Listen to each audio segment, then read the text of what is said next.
பிரபல தனியார் தொலைக்காட்சியில் ஒளிபரப்பப்பட்டு வரும் சரிகமபா நிகழ்ச்சியில் பங்கு பெற்றிய இலங்கையைச் சேர்ந்த இந்திரஜித் கடந்த ஞாயிற்றுக்கிழமை போட்டியிலிருந்து வெளியேற்றப்பட்டார். யாரும் எதிர்பாராத வகையில் இந்த வெளியேற்றம் இடம்பெற்றுள்ளது. கடந்த வாரம் இடம்பெற்ற போட்டியில் குறைந்த புள்ளிகளை பெற்ற போட்டியாளர்களான கோபிகா, மேத்தா, இலங்கையைச் சேர்ந்த இந்திரஜித் மற்றும் கார்த்திக் போன்றோர் மேடைக்கு அழைக்கப்பட்டனர். கார்த்திக் மற்றும் கோபிகா அடுத்த சுற்றுக்கு தெரிவாகியுள்ள நிலையில் மேத்தா மற்றும் இந்திரஜித் போட்டியிலிருந்து நீக்கப்பட்டனர். இலங்கையில் மலையகத்தில் இருந்து சென்ற இந்திரஜித் இசையில் இருந்து அதீத ஆசையால் தனது முயற்சியினால் சரிகமபா நிகழ்ச்சியில் கலந்து கொண்டு போட்டியாளரானார். SP பாலசுப்ரமணியத்தின் தீவிர ரசிகரான இவர் அவருடைய பாடல்களையே போட்டியிட பாடி நடுவர்களை அசத்தி வந்தார். இந்நிலையில் இவருடைய வெளியேற்றம் மக்களை மாத்திரமன்றி சக போட்டியாளர்களையும் அதிர்ச்சி ஆழ்த்திற்கு என்றே சொல்ல வேண்டும். இதுகுறித்து இந்திரஜித் சமூக வலைதளங்களில் காணொலி ஒன்றினையும் பதிவிட்டமை குறிப்பிடத்தக்கது. இந்த வானம் தீர்ந்து போகலாம், நம் வாழ்க்கை தீருமா,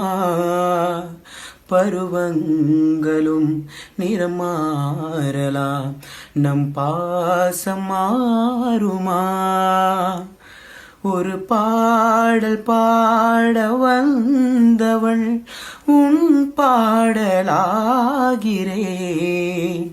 விதி மாறலாம் உன் பாடலில் ஸ்ருதி மாறக்கூடுமா, நீ கீர்த்தனை நான் பிரார்த்தனை பொருந்தாமல் போகுமா,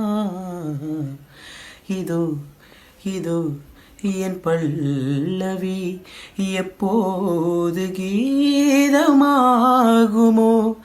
இவள் உந்தன் சரணம் என்றாள் அப்போது வேதமாகுமோ,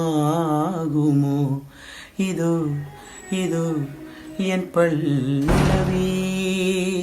தேங்க்யூ. இதுக்கப்புறமும் என்னோட மியூசிக் பயணம் வந்து இதுக்கப்புறம் ரொம்பவே தொடர்ந்து போய்கிட்டே இருக்க போகுது. எனக்கு எல்லாருமே சப்போர்ட் பண்ணுங்கள். இதுக்கப்புறம் உங்களை சந்திக்கிற சான்ஸ் கிடைச்சிச்சுன்னு சொன்னால் கண்டிப்பாக நம்ம மீட் பண்ணலாம்.